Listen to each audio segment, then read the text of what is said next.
ধুলাউড়ার চরের পার্বতী। লিখেছেন মোহাম্মদ আনোয়ারুল ইসলাম। কতদিন হলো পার্বতী, তোমার সাথে দেখা হয়েছিল চিলমারি বন্দরে। শ্যালোর নৌকার হাঁটুরে খেয়ায় নৌকার ময়লা পাটাতনে পাশাপাশি বসেছিলাম দুজন। সুদীর্ঘ 3 ঘন্টার নৌকার জল সাঁতার, চিলমারি থেকে রৌমারি। আমি কথা বলেছিলাম প্রথম। আমার বয়স ছিল কত, ধরো 22, আর তোমার আনুমানিক 15-16। শরতের ঝলমল রোদে কোমরটা ঢেবে নিচে চলো নৌকায়।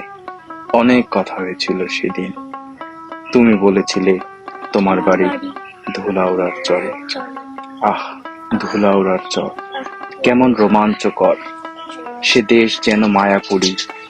মনে হয় 7 সমুদ্র 13 নদী পাড়ে কাশবন, বাঁশবন, কলাবন আর ধঞ্চাবন পাড়ি দিয়ে যেতে হয় সেই ধুলাউড়ার দেশ। কত মহিষের বাথান, গরুর পাল আর রাখালিয়া প্রান্তর হেঁটে তোমার দেশে যেতে হয়। তুমি আমাকে তোমার ধুলাপুরীতে নিয়ে যাবে পার্বতী। তুমি মিষ্টি হেসে বলেছিলে তুমি কি থাকতে পারবে আমাদের ছন ছাওয়া ঘরে। ধনচার খুঁটি আর কাশিয়ার নামমাত্র আচ্ছাদন।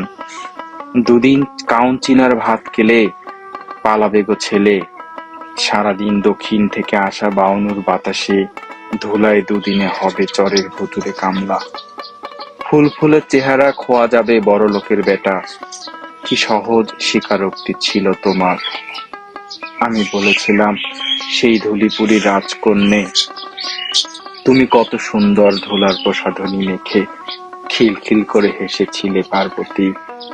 পূজায় আসো, তোমারে কোলার কাওয়া, ট্যাংরা মাছ আর কাঞ্চার আকালের চচ্চড়ি খাওয়াবো। পানিশেল ধানের খই আর ভৈসা দই খেলে আর আসতেই চাইবে না। আসবো কেন পার্বতী?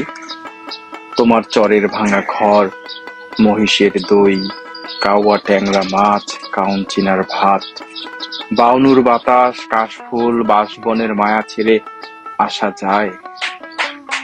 ধুলকন্যা পার্বতীর গ্রামের ধুলিবালি সোনার রূপ ধারণ করে আছে। পার্বতীর খিলখিল হাসি, মুখের গল্প, সুখের ক্ষণস্থায়ী সময় ফুরিয়ে এলো। পার্বতীর মায়াপাশ ছিন্ন হবার পালা। ঘাটে ধাক্কা খেল নৌকার গলুই। বাঁশের মই বেয়ে পরিমরি করে নামলো পার্বতী। বলল এখান থেকে 2 ক্রোশ দূরে যেতে হবে।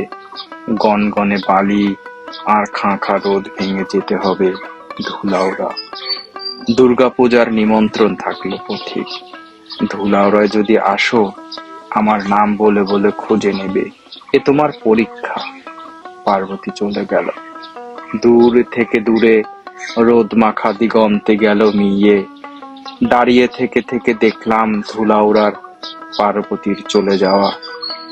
পার্বতীর মায়া মনটাকে টেনে হিঁচড়ে নিয়ে যেতে চায়, কিন্তু যাওয়া কি এত সহজ?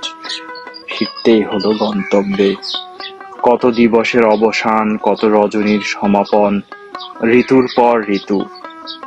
12 মাসে বছর গত হয়ে এখন চুলে পাক ধরেছে। পার্বতীর ধুলাউড়ায় ফেরা হয়নি।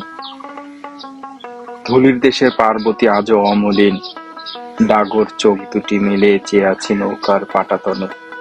প্রবল বাতাসে চুলগুলো তার সুন্দর মুখটাকে বারবার ঢেকে দেয় আর উন্মোচন করে। এখনো আমার অজান্তে দীর্ঘশ্বাস উদাস আউলা বাতাসে মিশে যায়। এখনো সন্ন্যাসী রোদে ঝলকায় সে স্মৃতি। দূর নদীপথ ধরে ধুলাউড়ার চরের পার্বতী ঠিক দেবী পার্বতীর মতো স্বপ্নময়, মায়াময়।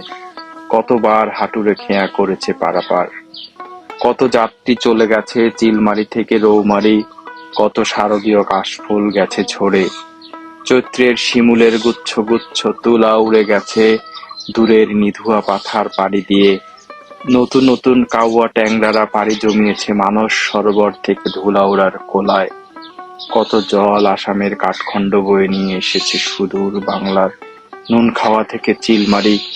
কে তার খোঁজ রেখেছে? কত ধুলাউড়ার উল্টো সোজা বাতাসে ধুলাওড়াকে ঢেকে নিয়েছে। মহাকালের নিকষ কালো অতীতে হারিয়ে গেছে সব, কিন্তু পার্বতী, সেই নিষ্পাপ তরুণীটি, থেকে গেছে স্মৃতির আর্কাইভে। কালের খোয়ায় সেই চিরসবুজ শৈল্পিক ছবি মাঝে মাঝে ঝিকঝিক করে ওঠে আর জানান দেয় মনের আয়নায়। ধন্যবাদ।